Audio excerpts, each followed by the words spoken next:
Yeah, I've got a few minutes. I've got a 9 o'clock, so I can't take too long. I told him he could have the first one. Yeah. Can I ask you what the president meant when he said that he'll be watching Walmart?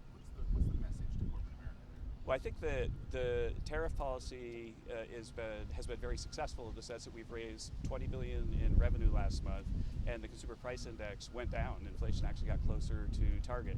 But depending on supply and demand elasticities for each product, I guess the answer could go one way or the other.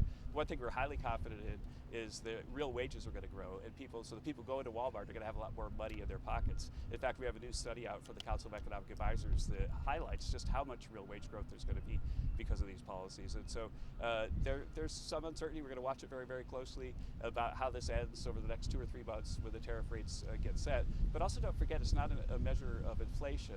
That to the extent there was a price change, that it's just a one-time level adjust based on whatever the incidence of the tariff is. It's been almost 2 months. It's been almost 2 months since. You were the next. Just how closely is the White House watching the bond market this morning? Well, yeah, I think that American bonds are the best buy in the world, and they're going to be even better buy once all of our policies are in place.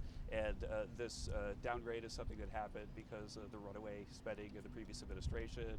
They were the last agency to move, and I don't think it should be a surprise to markets. And just very quickly on reconciliation, would the White House support moving up the work requirements when it comes to Medicaid? We support what it takes to get the bill through. I'll try to get to everybody. Right now in the U.S. Excuse me again. What's the health of the economy right now in the U.S.? What are we We've got low inflation, almost at target. We've got jobs numbers that have been way above expectation. We had core GDP of about 3% growth. We had a capital spending boom in the first quarter, which is something that's really kind of unprecedented. You've never seen equipment investment growth that high anywhere close to a recession. So I think that the onshoring of American production is something that has been the top priority of the president, and it's quite visible in the data already. On your trade deal negotiations with India, what are the key elements left now?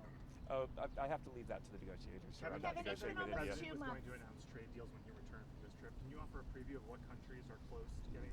I'm sure the president has lots of stuff on his desk, and he's going to decide what's good enough and what's not. We'll find out this week which deals he wants to announce. You told us even before Liberation Day that you had 15 countries that were on the brink of making a deal. Yeah. It's been nearly 2 months, and you've had one deal.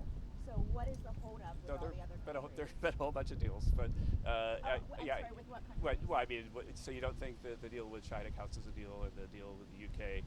We've got like an agreement in principle with I said the India, deal with the UK, but anyway, there are everybody. You can talk to Jameson Greer, Scott Bessent, Howard Luck. Everybody has seen awesome deals that are on the table. But last week we were in the Middle East, cutting trillions of dollars of deals with our Middle Eastern friends, and now we're closing the trade deals. No, I understand.